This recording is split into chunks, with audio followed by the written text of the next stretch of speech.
জামিয়া মোহাম্মদিয়া জয়নুল আবেদিন কওমি মাদ্রাসা গতানুগতিক শিক্ষার পাশাপাশি টেকনিক্যাল ও কম্পিউটার বিষয়ে দক্ষ করে তোলা হচ্ছে এখানকার ১১৬ শিক্ষার্থীকে। নুরানি নাজেরা হেফজ ছাড়াও বাংলা, ইংরেজি, সাধারণ জ্ঞান ও গণিত বিষয়ে পাঠদান করানো হয় এখানে।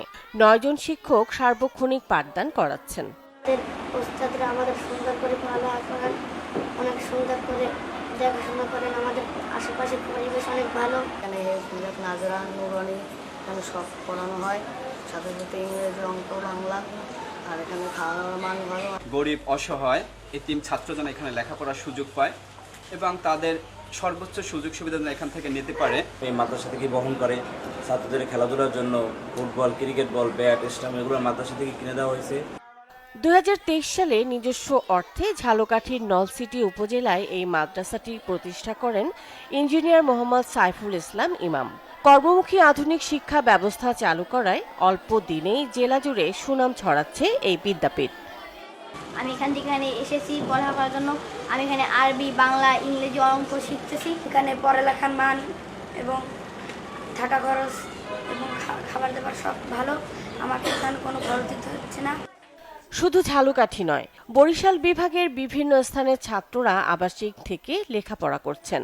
গরিব ও মেধাবী ছাত্রদের বিনামূল্যে থাকা, খাওয়া ও লেখাপড়ার সুযোগ রয়েছে।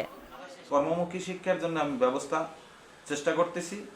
আমি তাদেরকে কর্মমুখী শিক্ষা এবং ইংরেজি মাধ্যম তাদের ভিতরে আরবির সাথে সাথে যাতে ইংরেজিতেও তারা অনার্গল কথা বলতে পারে এই ব্যবস্থা, এবং এখান থেকে পাশ করে জানি তারা বিভিন্ন সরকারি বেসরকারি চাকরি করতে পারে। এই জন্যই আমার কর্মমুখী শিক্ষার দিকে তাদের জন্য আমার সুদৃষ্টি।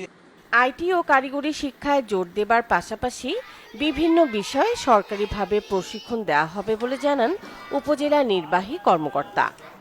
এখানে কিছু কারিগরি শিক্ষা, কম্পিউটার, আইটি থেকে শুরু করে এ ধরনের কিছু ট্রেড কিংবা কিছু বিষয় তারা মূলত শেখাচ্ছে। এটা আমার কাছে অত্যন্ত চমকপ্রদ লেগেছে এবং আমরা তাদেরকে বিভিন্ন সময় এই বিষয়ে পরামর্শ দিয়েছি যে আপনারা এই আমাদের যে মাদ্রাসার শিক্ষার যে ট্রেডিশনাল ওয়ে সেখান থেকে বের হয়ে এসে আমাদের এই ইনফরমেশন টেকনোলজির এই যুগে আমাদেরকে অবশ্যই তাদেরকে এই আইটি থেকে শুরু করে বিভিন্ন কারিগরি শিক্ষায় তাদেরকে মূলত শিক্ষিত করতে হবে।